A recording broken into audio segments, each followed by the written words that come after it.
Okay, so here's what you need to grasp about what's occurring right now. I want you to imagine Washington, D.C. at 11 hours at night, the Capitol dome lit up against that dark sky.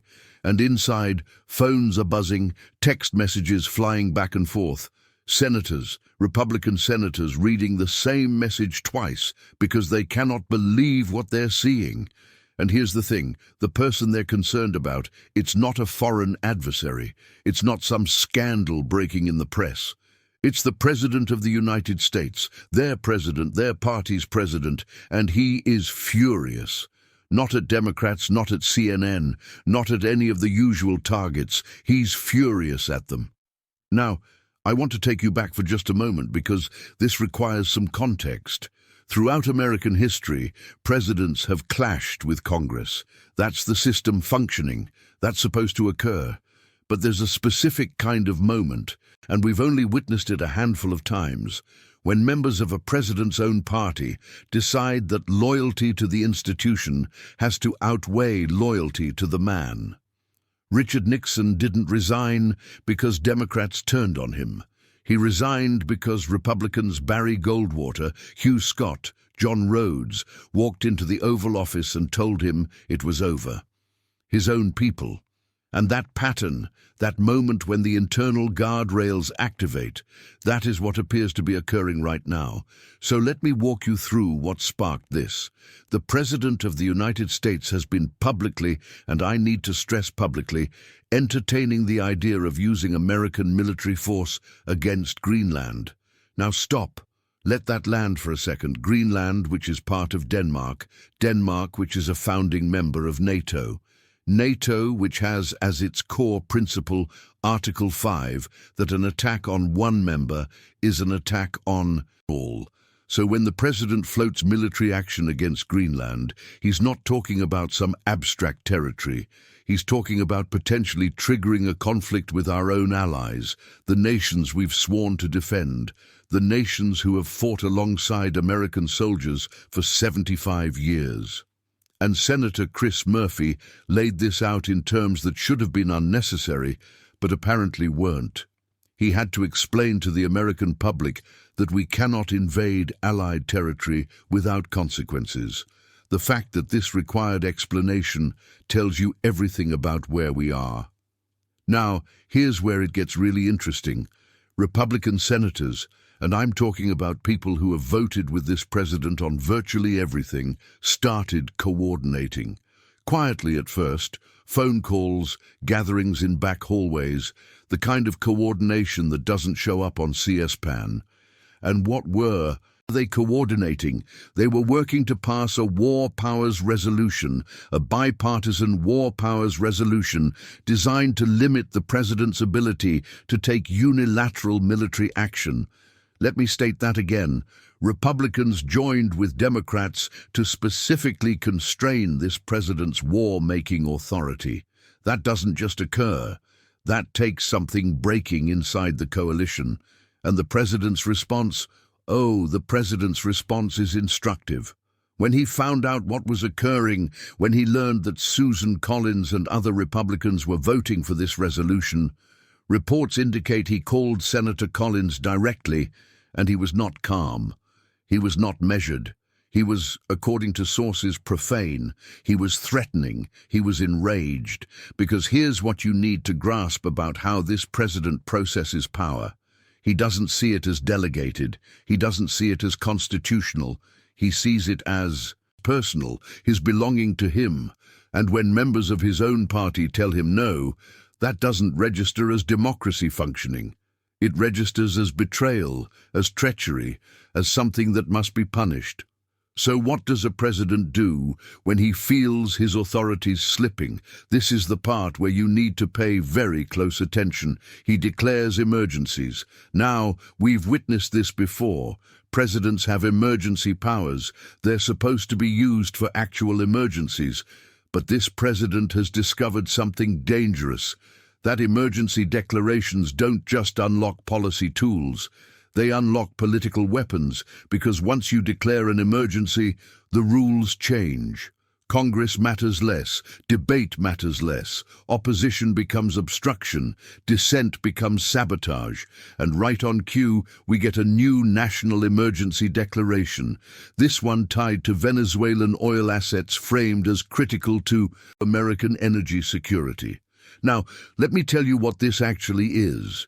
The underlying reality, and this is documented, this is in the policy papers, is that any benefit from Venezuelan oil resources would take years to materialize.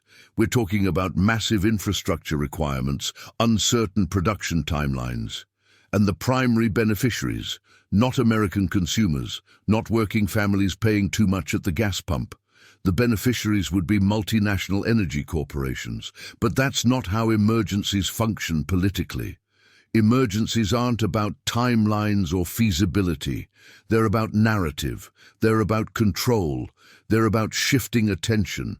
And when you're a president facing internal revolt over war powers and congressional scrutiny over transparency failures and growing questions about why promised disclosures never seem to arrive, well, an emergency is awfully convenient. And here's where all of these threads start to weave together, because while everyone's focused on the war powers fight, there's another story building underneath. It doesn't get the same cable news coverage. It's procedural. It's bureaucratic. It's exactly the kind of thing most people skip over, but it might be the most important part. Senator Sheldon Whitehouse, and this is on the record, has been publicly raising questions about Inspector General compliance, about statutory deadlines being missed, about document releases that were promised with great fanfare and then didn't occur. Now, he's not making accusations. I want to be clear about that. He's identifying process failures, red flags, the kind of things that in a normal administration would trigger automatic reviews. And here's why that matters.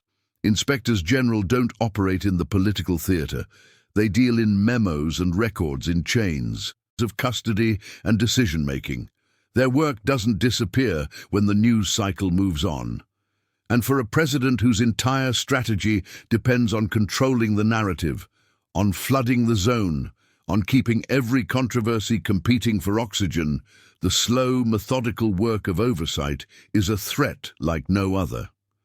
So, let's map this out, because the connections matter. You have Republican senators breaking with the president on war powers, a direct challenge to his authority. You have emergency declarations being used to reframe the political landscape and centralize power. You have promised transparency initiatives that have stalled without explanation, raising questions about what's being hidden and why. And you have a president who responds to every check on his power, not with negotiation, not with accommodation, but with rage, threats, and escalation. These aren't separate stories. They're the same story from different angles. A presidency trying to outrun accountability by accelerating chaos. And here's what the Republicans in Congress are wrestling with. They know, and some of them have stated this privately to reporters on Background, they know that precedent outlives presidencies. If they allow this president to normalize unilateral military threats against allies, the next president inherits that power. If they allow emergency declarations to become routine political tools, the next president inherits that playbook. If they allow oversight to fail, if they let statutory deadlines pass without consequence, if they accept that document releases can be promised and never delivered, they are building the architecture of their own irrelevance. And some of them have decided they're not willing to do that anymore. Now, I don't want to overstate this. This is not a mass exodus. This is not the entire Republican Party suddenly discovering constitutional principles, but it is something. It is movement. And it's coming from senators who grasp that once a president openly suggests he is governed only by his own judgment, not by law, not by treaties, not by constitutional constraints, the question stops being partisan and becomes structural. Are we still a republic, or are we something else? And here's the thing about structural questions. They don't resolve themselves neatly. They don't wrap up in one news cycle, they persist, because what we're watching isn't just a clash of personalities. It's not entertainment, it's not just the latest episode of The Trump Show. This is a stress test of whether American institutions still function when the pressure comes from the top. And the answer isn't predetermined. It depends on choices, real choices made by real people who have to decide whether the short-term cost of resistance is worth the long-term preservation of the system. Let me tell you what I'm observing. I'm observing whether the war powers resolution actually constrains anything or whether it becomes another ignored guardrail. I'm observing whether the Inspector General investigations proceed with independence or whether they get slow-walked, defunded, or staffed with loyalists. I'm observing whether the Republicans who voted for restraint face primary challenges and whether that threat forces them back into line. And I'm observing whether the president escalates further, whether the emergency rhetoric expands, whether new crises get manufactured, whether the zone gets flooded so thoroughly that nobody can track anything anymore. Because here's the end game, and this is what Republicans are quietly confronting. A leader who treats every institutional limit as a personal insult does not moderate over time. They don't learn restraint. They don't grow into the job. They escalate. They accelerate. They demand loyalty tests. And they frame every check on their power as an attack on the nation itself, because in their mind they are the nation. And that belief that the president and the country are synonymous is the thing that finally pushed members of his own party into open resistance. Not all of them, not most of them, but enough to matter. Enough to pass a war powers resolution, enough to ask uncomfortable questions about oversight, enough to create distance where there used to be submission, and that distance, however small, is significant because it means the internal guardrails haven't completely collapsed. It means there are still people inside the system willing to state no. Now, what occurs next depends on something that's genuinely uncertain. It depends on whether stating no carries a price these lawmakers are willing to pay, because the president has made clear that resistance will be punished. Primary challenges, funding cuts, public humiliation, the full weight of the MAGA movement brought to bear against anyone who breaks ranks. And that threat has functioned before. It's kept people in line for years. It's why so many concerns have been expressed privately rather than publicly. It's why anonymous quotes outnumber named sources 10 to 1. But something has shifted. Maybe it's the war rhetoric. Maybe it's the emergency declarations. Maybe it's the cumulative weight of promises made and not kept, of transparency pledged and not delivered, of norms violated so routinely that violation became the norm. Whatever the trigger, Republicans are calculating differently now. They're weighing institutional damage against party loyalty. And some of them, not enough maybe, but some are concluding that the institution has to win. And I want to be clear about what that means. This is not a story about heroes. These are not profiles in courage. Many of these same lawmakers voted for things they knew were wrong. They looked away when they should have spoken up. They enabled precisely the behavior they're now trying to constrain.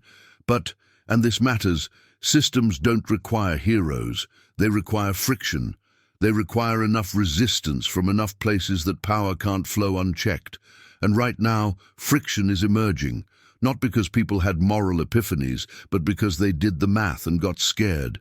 That's not inspiring, but it might be enough. So where does this end? I don't know. Nobody knows. That's not how these things function. What I know is that presidents who feel cornered don't become careful. They become dangerous. The rhetoric heats up. The crises multiply, the demands for loyalty become more extreme, and every escalation creates a new choice point for lawmakers, for institutions, for the public. Do you accommodate? Do you resist? Do you wait and hope it passes? Because here's what history teaches us. Systems don't fail all at once. They erode. They get challenged and tested and normalized until someone finally holds the line. And the question right now, the only question that matters, is whether enough people are willing to hold it. This is what we're observing unfold. Not a television drama, not content for your feed. An actual test of whether American democracy can constrain a president who doesn't accept constraints. The Republicans breaking ranks aren't doing it for applause. They're doing it because they finally grasped something that should have been obvious years ago. That power justified only by personal will, insulated by emergency language, and defended through intimidation, eventually turns against everything it touches, including them. And so here we are, late at night in Washington, phones lighting up, senators reading messages twice, a president furious at his own party. And somewhere in that building, decisions are being made that will shape not just this presidency, but every presidency that follows. Because precedent is real. It lasts. And what gets established now, what gets allowed now, becomes the template for whatever comes next. That's the stakes. That's what this is about. Not Trump, not Republicans, not Democrats. Whether power still has limits, whether institutions still function, whether the system can hold. The answer is being written right now in votes and subpoenas and oversight requests and uncomfortable conversations. And the world is observing to see which way it goes. Stay tuned.